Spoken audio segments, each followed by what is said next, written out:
ओम श्री साईनाथाय नमः। श्री साई सच्चरित्र अध्याय 47। इस अध्याय में पुनर्जन्म, वीरभद्रप्पा और चैन बसप्पा, सर्प व मेढक की वार्ता तथा इनकी कथाएं। गत अध्याय में बाबा द्वारा बताई गई 2 बकरों के पूर्व जन्मों की वार्ता थी। इस अध्याय में कुछ और भी पूर्व जन्मों की स्मृतियों का वर्णन किया जाता है। प्रस्तुत कथा वीरभद्रप्पा और चैन बसप्पा के संबंध में है। प्रस्तावना। हे त्रिगुणातीत ज्ञानावतार श्री साईं, तुम्हारी मूर्ति कितनी भव्य और सुंदर है। हे अंतर्यामिन, तुम्हारे श्रीमुख की आभा धन्य है। उसका क्षण मात्र भी अवलोकन करने से पूर्व जन्मों के समस्त दुखों का नाश होकर सुख का द्वार खुल जाता है। परंतु हे मेरे प्यारे श्री साईं, यदि तुम अपने स्वभाववश ही कुछ कृपा कटाक्ष करो तभी इसकी कुछ आशा हो सकती है। तुम्हारी दृष्टि मात्र से ही हमारे कर्म बंधन छिन्न भिन्न हो जाते हैं और हमें आनंद की प्राप्ति हो जाती है। गंगा में स्नान करने से समस्त पाप नष्ट हो जाते हैं, परंतु गंगा माई भी संतों के आगमन की सदैव उत्सुकता पूर्वक राह देखा करती है कि वे कब पधारें और मुझे अपने चरण रज से पावन करें। श्री साईं तो संत चूड़ामणि हैं। अब उनके द्वारा ही हृदय पवित्र बनाने वाली यह कथा सुनिए। सर्प और मेढक। श्री साईं बाबा ने कहा, एक दिन प्रातःकाल 8 बजे जलपान के पश्चात मैं घूमने निकला। चलते चलते मैं एक छोटी सी नदी के किनारे पहुंचा। मैं अधिक थक चुका था, इस कारण वहां बैठकर कुछ विश्राम करने लगा। कुछ देर के पश्चात ही मैंने हाथ पैर धोए और स्नान किया। तब कहीं मेरी थकावट दूर हुई और मुझे कुछ विश्रांति का अनुभव होने लगा। उस स्थान से एक पगडंडी और बैलगाड़ी के जाने का मार्ग था, जिसके दोनों ओर सघन वृक्ष थे। मलय बयार मंद मंद बह रही थी। मैं चिलम भर ही रहा था कि इतने में मेरे कानों में एक मेढक के बुरी तरह टर्राने की ध्वनि पड़ी। मैं चकमक सुलगा ही रहा था कि इतने में एक यात्री वहां आया और मेरे समीप आकर उसने मुझे प्रणाम किया और घर पर पधार कर भोजन तथा विश्राम करने का आग्रह करने लगा। उसने चिलम सुलगाकर मेरी ओर पीने के लिए बढ़ाई। मेढक के टर्राने की ध्वनि सुनकर वह उसका रहस्य जानने के लिए उत्सुक हो उठा। मैंने उसे बतलाया कि एक मेढक कष्ट में है, जो अपने पूर्व जन्म के कर्मों का फल भोग रहा है। पूर्व जन्म के कर्मों का फल इस जन्म में भोगना पड़ता है, अतः अब उसका चिल्लाना व्यर्थ है। एक कश लेकर उसने चिलम मेरी ओर बढ़ाई। उसने कहा, थोड़ा देखो तो आखिर बात क्या है। ऐसा कहकर वह उधर जाने लगा। मैंने उसे बतलाया कि एक बड़े सांप ने एक मेंढक को मुंह में दबा लिया है, इस कारण वह चिल्ला रहा है। दोनों ही पूर्व जन्म में बड़े दुष्ट थे और अब इस शरीर में अपने कर्मों का फल भोग रहे हैं। आगंतुक ने घटनास्थल पर जाकर देखा कि सचमुच में एक बड़े सर्प ने एक बड़े मेंढक को मुंह में दबा रखा है। उसने वापस आकर मुझे बताया कि लगभग घड़ी 2 घड़ी में ही सांप मेंढक को निगल जाएगा। मैंने कहा, नहीं, यह कभी नहीं हो सकता। मैं उसका संरक्षक पिता हूं और इस समय यहां उपस्थित हूं। फिर सर्प की क्या सामर्थ्य है कि मेंढक को निगल जाए? क्या मैं यहां व्यर्थ ही बैठा हूं? देखो, मैं अभी उसकी किस प्रकार रक्षा करता हूं। दोबारा चिलम पीने के पश्चात हम लोग उस स्थान पर गए।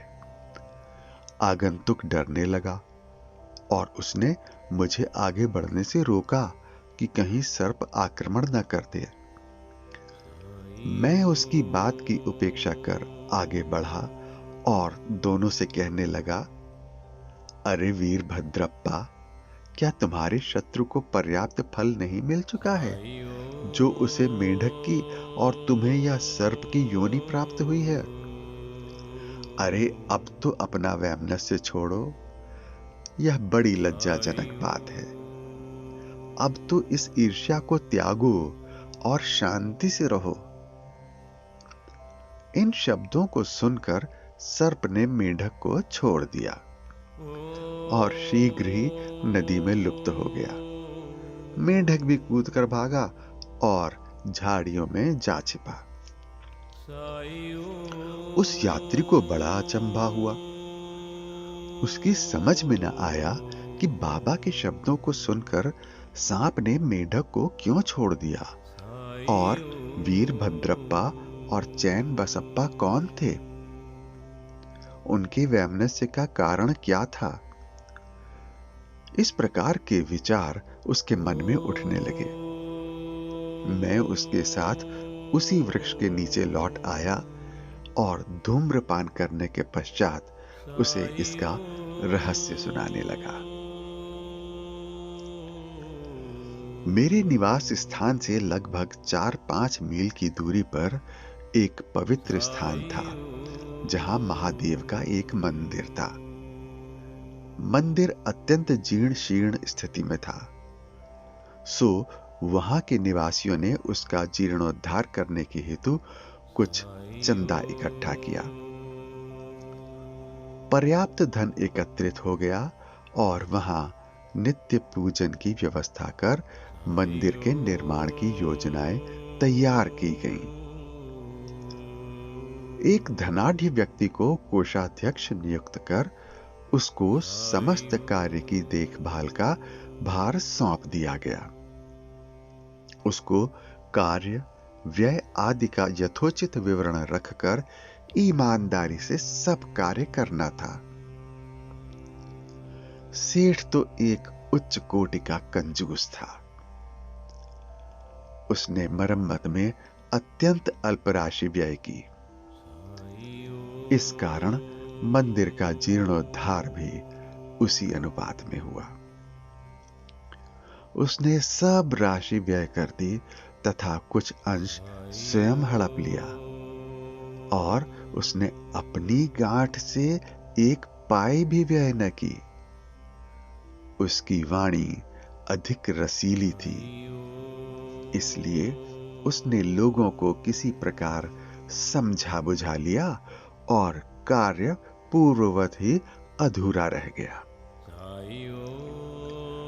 लोग फिर संगठित होकर उसके पास जाकर कहने लगे, सेठ साहब, कृपया कार्य शीघ्र पूर्ण कीजिए।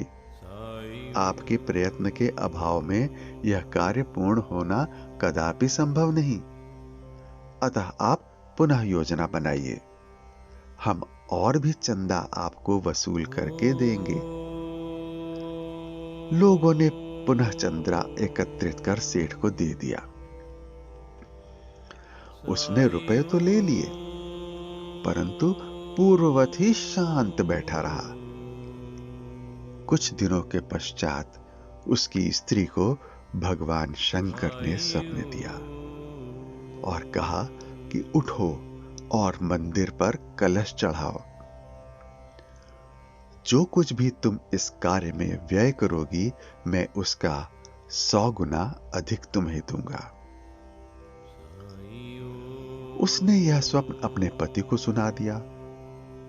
सेठ भयभीत होकर सोचने लगा कि ये कार्य तो ज्यादा रुपए खर्च करने वाला है, इसलिए उसने ये बात हंसकर टाल दी कि ये तो एक निरा स्वप्न ही है और उस पर भी कहीं विश्वास किया जा सकता है। यदि ऐसा होता तो महादेव मेरे समक्ष ही प्रकट होकर ये बात मुझसे ना कह देते। मैं क्या तुमसे अधिक दूर था? यह स्वप्न शुभदायक नहीं, यह तो पति पत्नी के संबंध बिगाड़ने वाला है, इसलिए तुम बिल्कुल शांत रहो। भगवान को ऐसे द्रव्य की आवश्यकता ही कहां जो दानियों की इच्छा के विरुद्ध एकत्र किया गया हो। वे तो सदैव प्रेम के भूखे हैं तथा प्रेम और भक्ति पूर्वक दिए गए एक तुच्छ तांबे का सिक्का भी सहर्ष स्वीकार कर लेते हैं। महादेव ने पुनः सेठानी को स्वप्न में कह दिया कि तुम अपने पति की व्यर्थ की बातें और उनके पास संचित धन की ओर ध्यान न दो और ना ही उनसे मंदिर बनवाने के लिए आग्रह ही करो। मैं तो तुम्हारे प्रेम और भक्ति का ही भूखा हूं। जो कुछ भी तुम्हारी व्यय करने की इच्छा हो सो अपने पास से करो। उसने अपने पति से विचार विनिमय करके अपने पिता से प्राप्त आभूषणों को विक्रय करने का निश्चय किया। तब कृपण सेठ अशांत हो उठा। इस बार उसने भगवान को भी धोखा देने की ठान ली। उसने कौड़ी मोल केवल 1000 रुपयों में ही अपनी पत्नी के समस्त आभूषण स्वयं खरीद डाले और एक बंजर भूमि का भाग मंदिर के निमित्त लगा दिया, जिसे उसकी पत्नी ने भी चुपचाप स्वीकार कर लिया। सेठ ने जो भूमि दी वह उसकी स्वयं की न थी, वरन एक निर्धन स्त्री दुबकी की थी, जो इसके यहां 200 रुपयों में गिरवी रखी हुई थी। दीर्घ काल तक वह ऋण चुकाकर उसे वापस न ले सकी, इसलिए उस धूर्त कृपण ने अपनी स्त्री दुबकी और भगवान को धोखा दे दिया।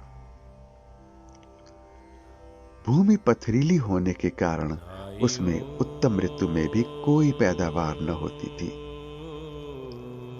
इस प्रकार यह लेन देन समाप्त हुआ। भूमि उस मंदिर के पुजारी को दे दी गई, जो उसे पाकर बहुत प्रसन्न हुआ। कुछ समय के पश्चात एक विचित्र घटना हुई।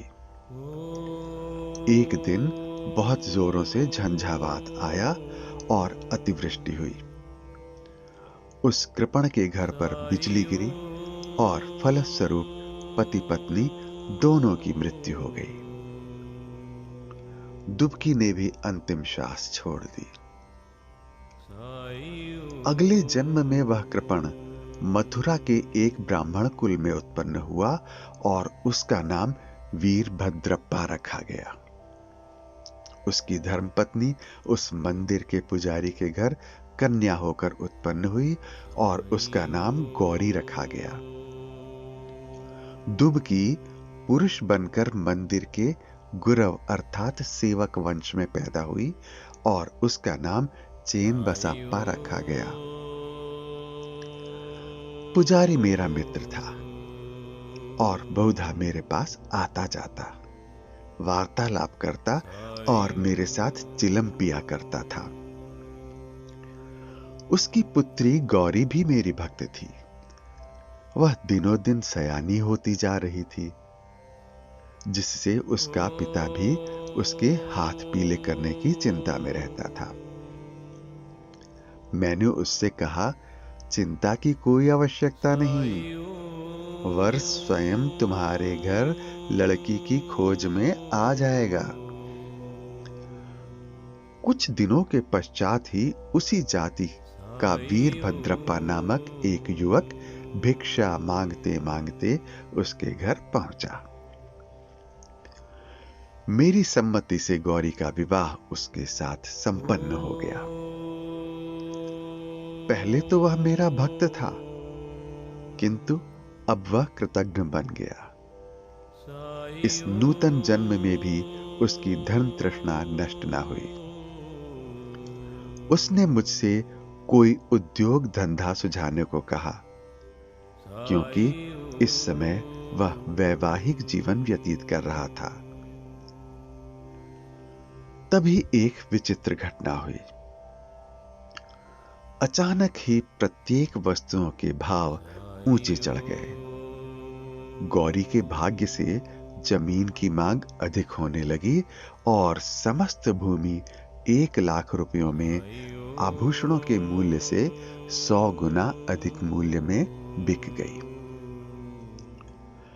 ऐसा निर्णय हुआ कि 50,000 रुपए नगद और 2,000 रुपए प्रतिवर्ष किश्त पर चुकता कर दिए जाएंगे। सबको यह लेन देन स्वीकार था, परंतु धन में हिस्से के कारण उनमें परस्पर विवाद होने लगा। वे परामर्श लेने मेरे पास आए और मैंने कहा कि यह भूमि तो भगवान की है, जो पुजारी को सौंपी गई थी। इसकी स्वामिनी गौरी ही है और 1 पैसा भी उसकी इच्छा के विरुद्ध खर्च करना उचित नहीं, तथा उसके पति का इस पर कोई अधिकार नहीं है। मेरे निर्णय को सुनकर वीरभद्रप्पा मुझसे क्रोधित होकर कहने लगा कि तुम गौरी को फुसलाकर उसका धन हड़पना चाहते हो। इन शब्दों को सुनकर मैं भगवत नाम लेकर चुप बैठ गया। वीरभद्र ने अपनी स्त्री को पीटा भी। गौरी ने दोपहर के समय आकर मुझसे कहा कि आप उन लोगों के कहने का बुरा न माने। मैं तो आपकी लड़की हूं, मुझ पर कृपा दृष्टि ही रखें। वह इस प्रकार मेरी शरण में आई तो मैंने उसे वचन दे दिया कि मैं 7 समुद्र पार भी तुम्हारी रक्षा करूंगा। तब उस रात्रि को गौरी को एक दृष्टांत हुआ। महादेव ने आकर कहा कि यह सब संपत्ति तुम्हारी ही है और इसमें से किसी को कुछ न दो। चैन बसप्पा की सलाह से कुछ राशि मंदिर के कार्य के लिए खर्च करो। यदि और किसी भी कार्य में तुम्हें खर्च करने की इच्छा हो तो मस्जिद में जाके बाबा स्वयं मैं के परामर्श से करो। गौरी ने अपना दृष्टांत मुझे सुनाया और मैंने इस विषय में उचित सलाह भी दी। मैंने उससे कहा कि मूल धन तो तुम स्वयं ले लो और ब्याज की आधी रकम चैन बसप्पा को दे दो। वीरभद्र का इसमें कोई संबंध नहीं है। जब मैं यह बात कर ही रहा था, वीरभद्रप्पा और चैन बसप्पा दोनों ही वहां झगड़ते हुए आए। मैंने दोनों को शांत करने का प्रयत्न किया तथा गौरी को हुआ महादेव का स्वप्न भी सुनाया। वीरभद्र क्रोध से उन्मत्त हो गया और चैन बसप्पा को टुकड़े टुकड़े कर मार डालने की धमकी देने लगा। चैन बसप्पा बड़ा डरपोक था। वह मेरे पैर पकड़कर रक्षा की प्रार्थना करने लगा। तब मैंने शत्रु से उसका छुटकारा करा दिया। कुछ समय पश्चात दोनों की ही मृत्यु हो गई। वीरभद्र सर्प बना और चैन बसप्पा मेंढक। चैन बसप्पा की पुकार सुनकर और अपने पूर्व वचन की स्मृति करके मैं यहां आया और इस तरह से उसकी रक्षा कर मैंने अपने वचन पूर्ण किए। संकट के समय भगवान दौड़कर अपने भक्त के पास जाते हैं। उसने मुझे यहां भेजकर चैन बसप्पा की रक्षा कराई। यह सब ईश्वरीय लीला ही है। शिक्षा। इस कथा की यही शिक्षा है कि जो जैसा बोता है वैसा ही काटता है, जब तक कि भोग पूर्ण नहीं होता। पिछला ऋण और अन्य लोगों के साथ लेन देन का व्यवहार जब तक पूर्ण नहीं होता, तब तक छुटकारा भी संभव नहीं है। धन तृष्णा मनुष्य का पतन कर देती है और अंत में इससे ही वह विनाश को प्राप्त होता है। श्री सद्गुरु साईनाथ अर्पणमस्तु। शुभम भवतु।